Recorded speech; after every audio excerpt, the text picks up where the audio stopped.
Welcome back to the Crime Documentary Files channel. In today's video, we're diving into two incredibly unbelievable cases involving parents and their own children, stories that go far beyond the limits of human imagination. Ka Yang was a Hmong American. The Hmong people are an ethnic group traditionally found in Laos, Thailand, and Vietnam, where they've lived off the land as farmers for generations. In the 1970s, during the Vietnam War, many were forced to flee and seek refuge in other countries. Ka Yang's parents were among them. They eventually immigrated to the United States, where they settled in Sacramento, California, started a family, and built a new life. From a young age, Ka Yang's daughter was a sweet and caring child. She often let her older sister have her way and was known for being patient. But tragedy struck when she turned 15. Out of nowhere, she began experiencing seizures. What were her symptoms? When a seizure occurred, she would suddenly lose consciousness and collapse. Her whole body would convulse, and she would foam at the mouth for 2 to 5 minutes. In some cases, she'd bite her tongue or lose control of her bladder. When she came to, she had no memory of what had just happened. Ka Yang's parents did their best to control the seizures with medication, but it wasn't very effective. Despite this, Ka Yang lived a fairly normal life. She attended college where she met Yang Yang, the man who would later become her husband. With her family and husband's support, she managed to keep things together, even though seizures still struck from time to time. By 2011, Ka Yang and Yang Ki had 3 sons, ages 8, 7, and 4, and they had just welcomed their long-awaited baby girl, whom they named Mirabel Thao-Lo. With 4 young children, life became even more demanding. Her husband worked as a long-haul truck driver, a job that paid well but kept him away from home for days, sometimes weeks, at a time. Ka Yang also worked from home to help cover expenses. Of course, juggling work, caring for a newborn, and raising 3 other kids was no small task. She was exhausted all the time, but her only goal was to raise 4 healthy children, whom she loved more than anything. No matter how tired she was, seeing them laugh made it all worth it. Thankfully, the absence of her husband was eased by support from her extended family. Her mother, Chuha, and her siblings visited regularly to cook, help with laundry, and clean. Her husband's younger brother, Baro, also lived with them and helped drive the kids to and from school. On March 17, 2011, it was just another busy day of family life and child care. Around 5 a.m., Ka Yang was woken up by baby Mirabel's cries. "Oh, you're up early," she said. "Time for a feeding." She nursed the baby, who quickly fell back asleep. Already awake, Ka Yang decided to get some online work done for the next 2 hours. By 7 a.m., she realized it was time to get the boys ready for school. She quickly woke her 8-year-old and 7-year-old sons. Around this time, her mother Chuha also arrived to help. While Grandma looked after baby Mirabel, Ka Yang focused on getting the boys ready for their day. At 7:30 a.m., Ka Yang's 2 sons held their uncle's hand and walked to school. Now, only the youngest boy, 4 years old, and baby Mirabel remained at home. After the older kids had left, Ka Yang and her mother took turns caring for the little ones. They managed to grab a quick bite to eat, and Ka Yang got back to working on her computer. At that point, her mother placed a space heater next to her daughter as she worked. Hmong women strongly believe that keeping the body warm is essential for recovery after childbirth, so her mother often turned on the heater near Ka Yang. At 1:10 p.m., Ka Yang was seated at her computer working on some paperwork. About 45 minutes later, at 1:55 p.m., her brother-in-law Baro said, "Sis, I'm heading out to pick up the kids," and left for the school. At that moment, her 4-year-old son and baby Mirabel were both napping. Ka Yang's mother was tending to the plants in the garden. It was a peaceful day, just like any other. Suddenly, Mirabel began crying in her sleep. Ka Yang assumed it was feeding time, so she offered the baby a bottle, but she refused. She then tried to give her a pacifier, but Mirabel wouldn't take that either. The baby kept crying, and Ka Yang picked her up and tried to soothe her. Don't cry, she whispered. But then, out of nowhere, Ka Yang felt a sharp pain shoot through her head, like being pierced. A flash of light blinded her vision, and she collapsed on the spot. Sometime later, Ka Yang regained consciousness. She had no memory of what had happened. I must have had another seizure, she thought. Looking around, she saw Mirabelle, barely 8 weeks old, lying on the floor beside her. The baby's face was red and stiff. She wasn't breathing. Ka Yang panicked, picked up her daughter, and ran outside to find her mother screaming, "Mom! Mom! Help me! Mirabelle's not breathing! What do I do?" Hearing her cries, her mother Chuha rushed inside. She found Ka Yang soaked in sweat, her hair disheveled, blood trickling from her mouth after biting her tongue, and her pants were wet. Instantly, her mother realized she'd had a seizure. Ka Yang, still cradling Mirabelle, was sobbing uncontrollably, unable to speak. Chuha gently took the baby and examined her. Mirabelle's body felt abnormally hot. As she carefully removed the baby's clothes, she discovered red patches across her chest. Her skin was peeling. Oh my God! The baby had suffered severe burns all over her body. Just then, Baro returned home with the kids. Chuha shouted, "Ka Yang had a seizure! Mirabelle's in critical condition. Call 911 now." At 2:09 p.m., the emergency call was placed. Just 7 minutes later, at 2:16 p.m., EMT Brandon arrived at the Yang residence. Brandon asked Ka Yang what had happened.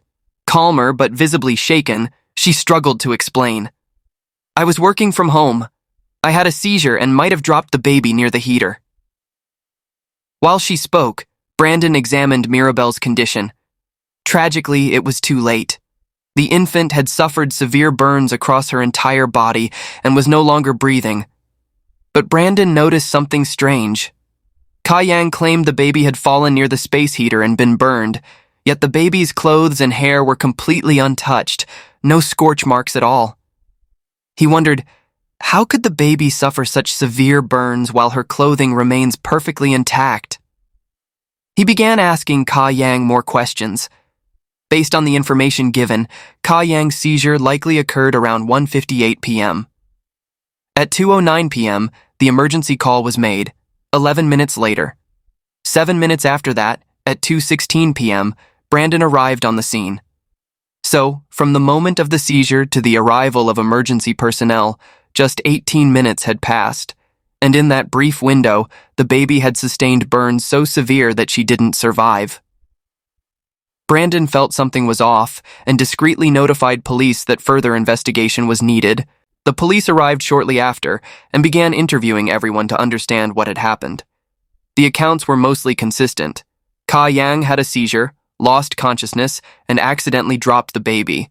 The baby was burned by the space heater and died. Nothing seemed suspicious. But something didn't sit right with the investigators. Even though everyone was repeating the same story, all of them were simply retelling what Ka Yang had said. When Mirabelle died, only Ka Yang had been in the room with her. Only she knew the truth. The police needed more than just testimony. They needed hard evidence. They began searching the house. They walked through the nursery, the couple's bedroom, the living room, and finally reached the kitchen. One officer casually opened the microwave, and what he found shocked everyone. Inside was a baby pacifier, half melted. Why is this in here? He wondered. Combined with the baby's severe burns, the intact clothing and hair, and now this melted pacifier, things weren't adding up. Mirabelle's autopsy revealed second and third degree burns covering 56% of her body. What stood out the most was the severe damage to her internal organs, burn trauma from extreme heat. It was horrifying.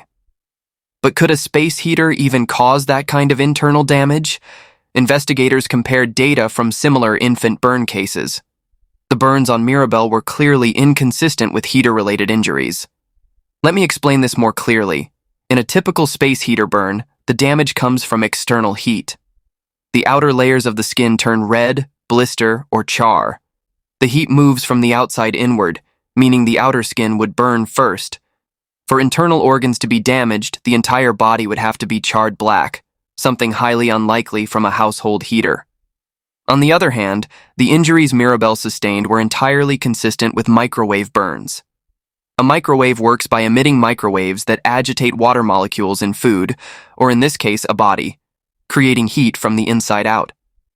Unlike external burns, microwave injuries may not leave obvious surface burns, but cause massive internal damage.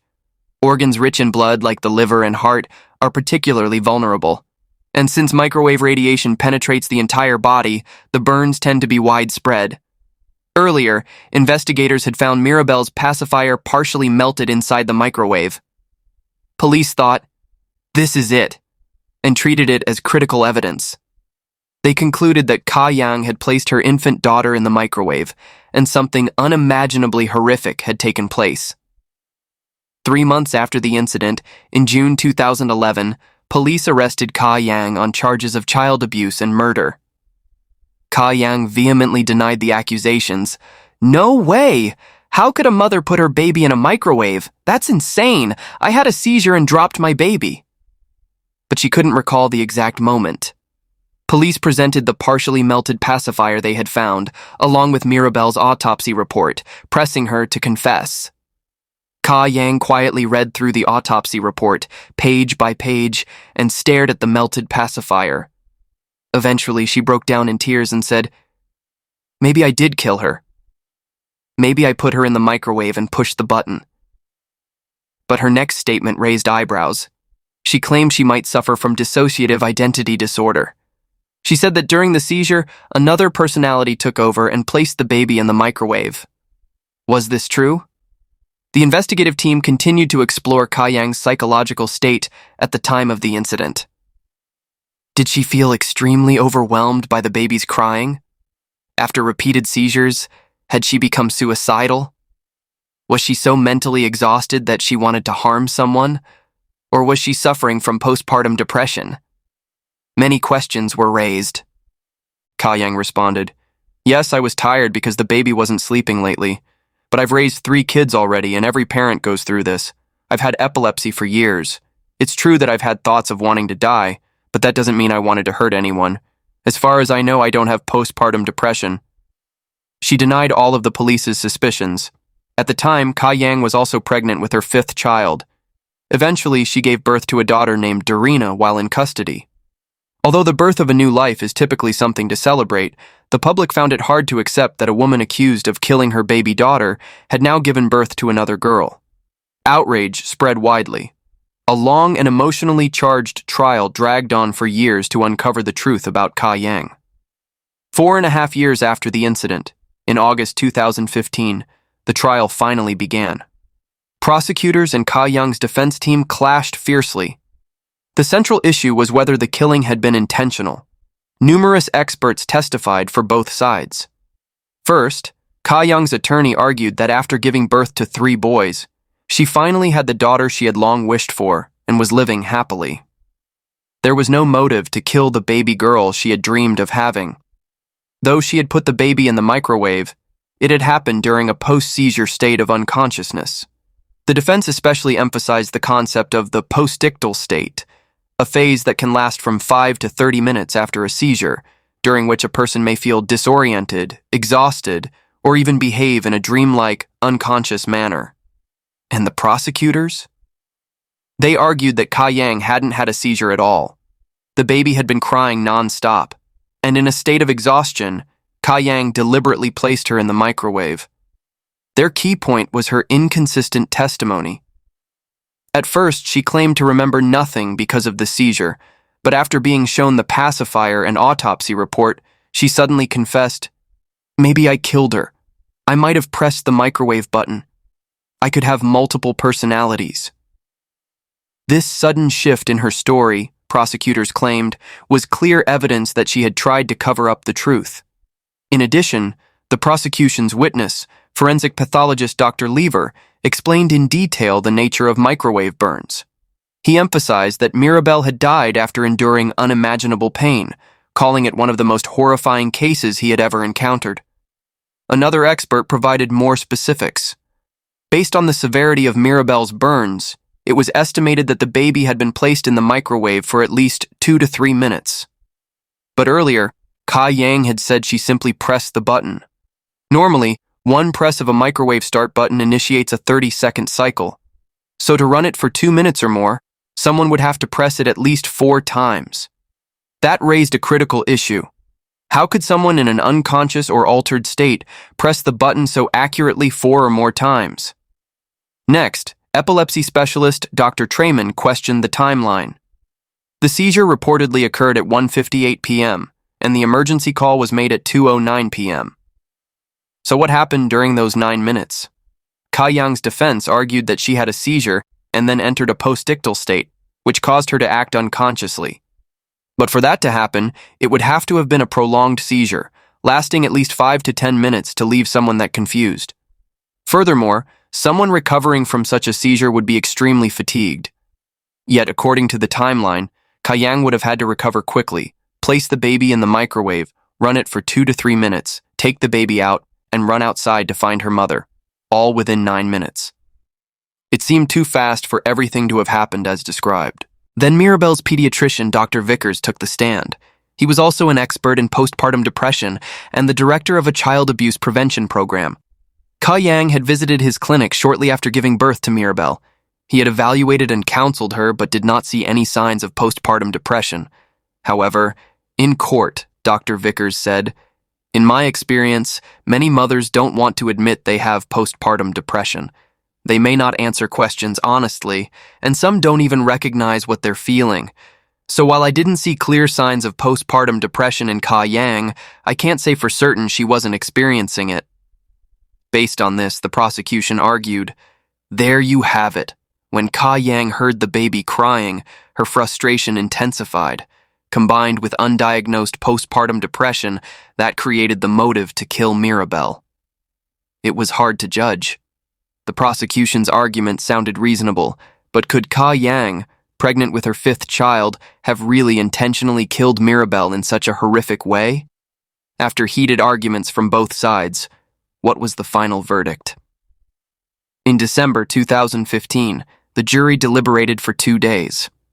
They carefully weighed the evidence. In the end, they concluded that Ka Yang had intentionally killed her baby, driven by postpartum depression. The court accepted that conclusion and sentenced Ka Yang to life in prison without the possibility of parole for 26 years. Ka Yang and her family were devastated by the outcome. They strongly objected and prepared for an appeal. Notably, 6 months before the verdict, Ka Yang's sister had passed away due to epilepsy. The family stated, "There's still so much we don't understand about epilepsy. It's a complicated condition. How can you be so quick to conclude it wasn't a factor?" Ka Yang's attorney also questioned Dr. Vickers' qualifications to speak on postpartum depression. While it was true that he had studied the condition, postpartum depression is primarily a psychiatric or psychological issue, and he had never received formal training in that field. He was a pediatrician, so was he truly qualified to give an expert opinion on postpartum depression? More importantly, his statement in court was vague. "There were no symptoms, but I can't say for sure." The prosecutor quickly seized on this and proclaimed, "See? She did have postpartum depression." The trial had just begun, but it seemed endless. After the initial verdict, fierce legal debates continued for 5 years and 8 months. Finally, in July 2021, the appeals court sided with Ka Yang's defense, stating, "Based on your arguments, it appears some of the expert testimonies may not have had a factual foundation. It's possible the prosecution misrepresented the truth. There are signs of prosecutorial overreach. Therefore, Ka Yang, your right to a fair trial, was violated." As a result, the court overturned the original conviction. However, the new trial wasn't about whether a murder had occurred, it was about whether the trial process had been flawed. The murder trial itself still continued. As of now, it has been 14 years since Mirabel's death, and Ka Yang remains in custody awaiting the next trial. Due to the prolonged legal battles and immense resource drain, U.S. prosecutors have begun discussing a plea bargain, a negotiated agreement where the defendant pleads guilty to a lesser charge in exchange for a reduced sentence. This might mean, for example, reducing a life sentence to 10 to 15 years in prison. Of course, this can only happen if both sides agree. So after 14 years, the case remains unresolved. Today's story is truly shocking. After hearing it, which side do you believe more, Ka Yang or the prosecution? The truth still remains unclear. Did Ka Yang unknowingly kill her daughter during an epileptic episode, or was she a mother driven by postpartum depression who knowingly murdered her child using a microwave? We'll continue to follow the final outcome with you. Now, let's move on to our second case. In 2016, a historic legal drama unfolded in Osaka, Japan. A murder case that happened 21 years earlier was retried and ended in an acquittal. This was an extraordinary event in Japan, a country where overturned convictions are extremely rare. The chance of being found not guilty in Japan is only around 0.1%. Yet after a long retrial, 2 defendants were declared innocent and released after 7,352 days, 21 years behind bars. Those 2 people were Keiko Aoki, 52, and Park Yong-ho, 50, a second-generation Korean-Japanese man. Were they truly victims of a miscarriage of justice? First, let's take a look at what happened. On July 22, 1995, a fire broke out at a 2-story home in Osaka. The flames started in the garage and quickly spread throughout the house. Inside at the time were 31-year-old Keiko Aoki, her partner Park, 29, and Aoki's 2 children from a previous marriage. When the fire broke out, the couple panicked and rushed outside. However, one person didn't make it out in time, Aoki's 11-year-old daughter, Megumi, who had been taking a bath. Tragically, the bathroom was located right next to the garage, where the fire had started. When Aoki realized this, she tried to run back inside to save her daughter, but the flames were too intense and she couldn't get through. Firefighters arrived and eventually put out the blaze. Sadly, Megumi was found dead in the bathroom. Her mother, devastated by the fact that her daughter couldn't be saved, was left in complete shock. But what caused the fire? Police launched an investigation to determine the source. 2 months later, in September 1995, 2 detectives visited Aoki's home. She was still grieving, struggling with guilt and loss. But the detective's message shocked her. This wasn't a simple accident. This was an intentional arson. And the suspects? None other than Aoki herself and her partner, Park.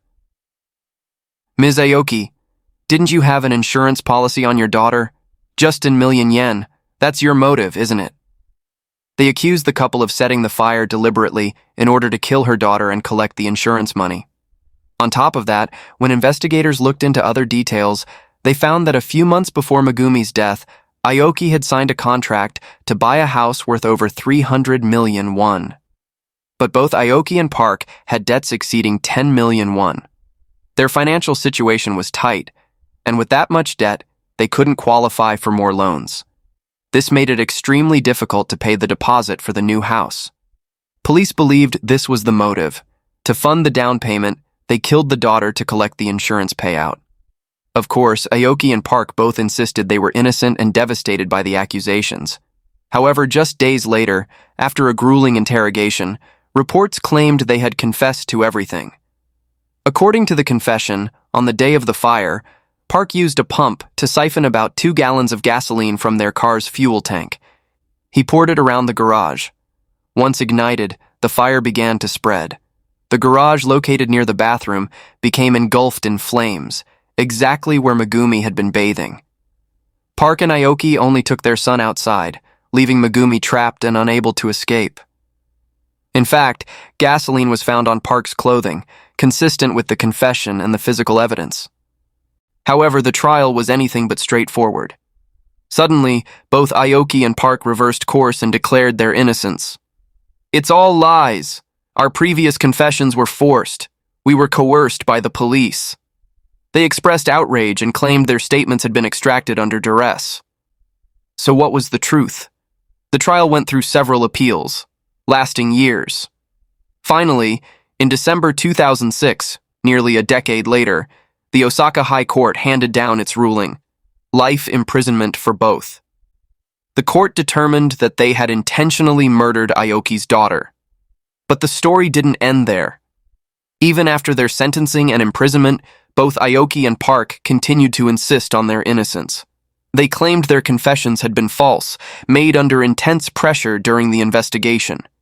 As they maintained this for years, more and more people began to believe them. Japanese civil rights groups and attorneys came together to gather new evidence and support the couple over the years. The case was eventually reopened. 10 years after the original verdict, in 2016, a retrial was finally granted. So, let's take a look at the arguments made by those proclaiming their innocence. According to the defense attorneys, the confessions by both Aoki and Park were clearly guided and coerced by the police. In fact, Aoki testified that she had simply written down what the detectives told her to say. The motive cited by police, "You did it for the money," also seemed questionable upon closer inspection. Aoki's household ledger was accepted as evidence. It showed detailed notes on how she spent money, how much she saved, credit card payments, and loan repayments. The defense argued, would someone so meticulous in managing finances really murder her daughter just to pay a down payment on a house? That doesn't make sense. Additionally, when Aoki and Park were living together, their combined income was around 600,000 yen per month, a substantial amount. That would have been enough to manage their debt. There were also issues with the alleged method of the crime. Park was said to have siphoned gasoline from the car using a pump. But where was the pump? Where was the lighter used to ignite the fire? Nothing was found at the scene. The entire claim was purely speculative. Moreover, there was a glaring contradiction in Park's confession. He told police that he lit a match and the garage slowly caught fire. To challenge this, the defense team conducted an experiment. They sprayed 7.5 liters, about 2 gallons of gasoline in a closed garage, and set it alight. What happened? It exploded instantly. It couldn't possibly have burned slowly. And if that were true, Park, the person who supposedly ignited the fire, would have suffered severe burns. Yet he was completely uninjured, so his confession didn't align with the actual fire dynamics at all. So where did the fire actually start? The new theory presented by the defense was centered around the furogama, a traditional Japanese water heater used for baths. Aoki's bathroom was right next to the garage, and the furogama was installed on the garage side of the wall. On the day of the incident, gasoline from the parked car may have leaked and pooled on the garage floor. At that exact moment, Megumi began taking a bath. The furogama produced heat, which likely ignited the gasoline. While just a theory, the key point is that the fire may have been an accident, nobody's fault.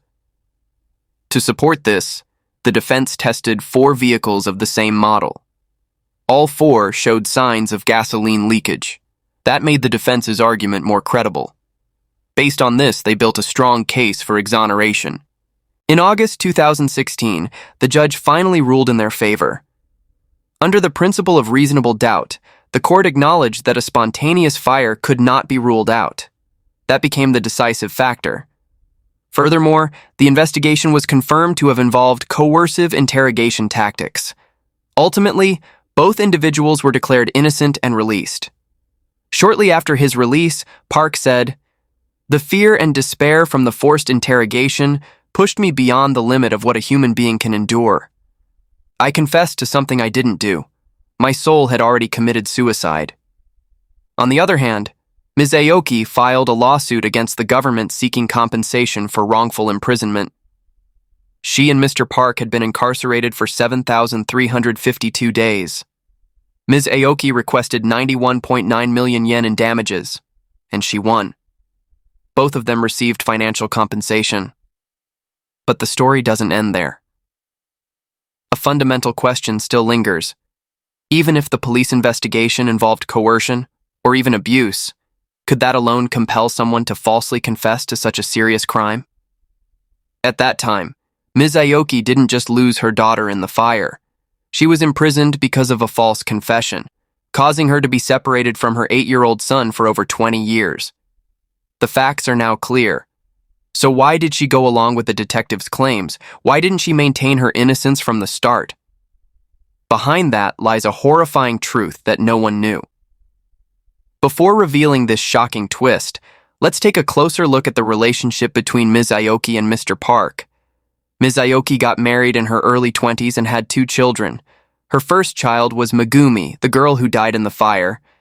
When Ms. Aoki was 23, her husband left, and she had to raise her children on her own. Life was extremely difficult. Later, in order to support her family, Ms. Aoki took a job at a restaurant in Osaka.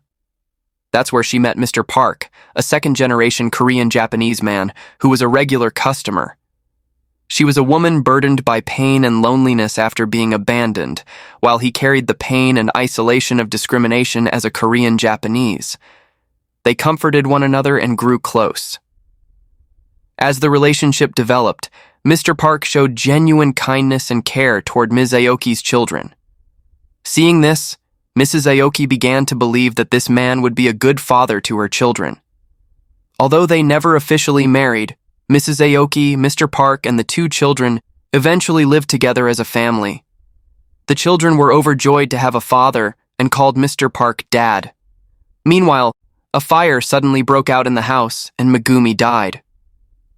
At that time, to determine the exact cause of the child's death, police conducted an autopsy.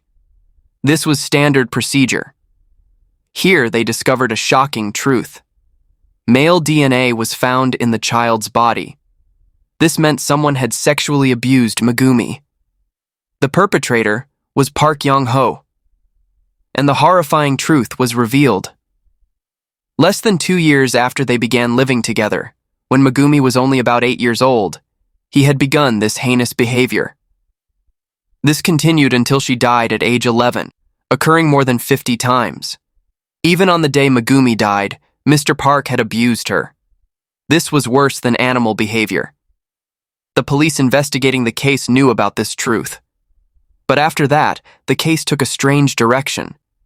The Japanese police, knowing everything, told Mr. Park, "If you don't confess to setting the fire, I will reveal the truth about the child's sexual abuse." What was this? Both were crimes, but in reality, they hadn't committed arson. If you want to hide the child abuse, confess to the arson. So Mr. Park made his decision.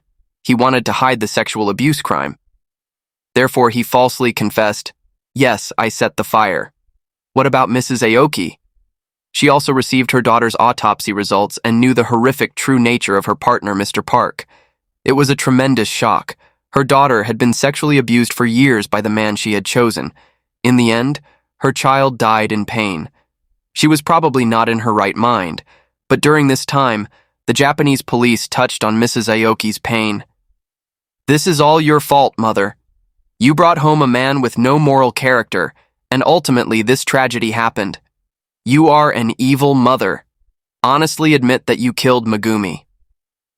Mrs. Aoki, who was basically mentally broken down by then, felt that she had practically killed her daughter. Overwhelmed with guilt, she gave up and made a false confession. The sexual abuse of Megumi was a fact documented in the autopsy report. So, while Mr. Park might be innocent of arson and murder, he was clearly guilty of child abuse. However, the problem is, there's no longer any way to punish Mr. Park. Until now, he has only been charged with arson and murder. After more than 20 years, the statute of limitations for sexual abuse prosecution has expired. Even more infuriating is that he received compensation of over 91 million yen from the state. What went wrong in this case from the beginning? Was it the police who steered the case in the wrong direction from the start? Or was it the mother who didn't know her daughter's situation? Number. The first and unforgivable mistake was that Mr. Park abused the little girl who called him Dad. And if the Japanese police hadn't tried so hard to charge them with arson, at least Mr. Park could have paid for his crimes back then. I think during the long trial process, there were opportunities to correct this. But why didn't they? In Japan, cases that have already been prosecuted are rarely reviewed. They pride themselves on a conviction rate of nearly 99.9%. So they kept insisting, yes, this is arson and murder. Because of this stubbornness, the truth of the case was hidden. Megumi, who lived in hell and died in flames without vindication, was perhaps the biggest victim. She became a victim of adults' dirty desires and misjudgments. On the other hand, I wonder if Mr. Park, who is now living somewhere with his 91 million yen compensation, feels remorse or is secretly smiling with satisfaction. What do you think about these two cases today? Please leave your thoughts in the comments section below. Now goodbye, and see you next time.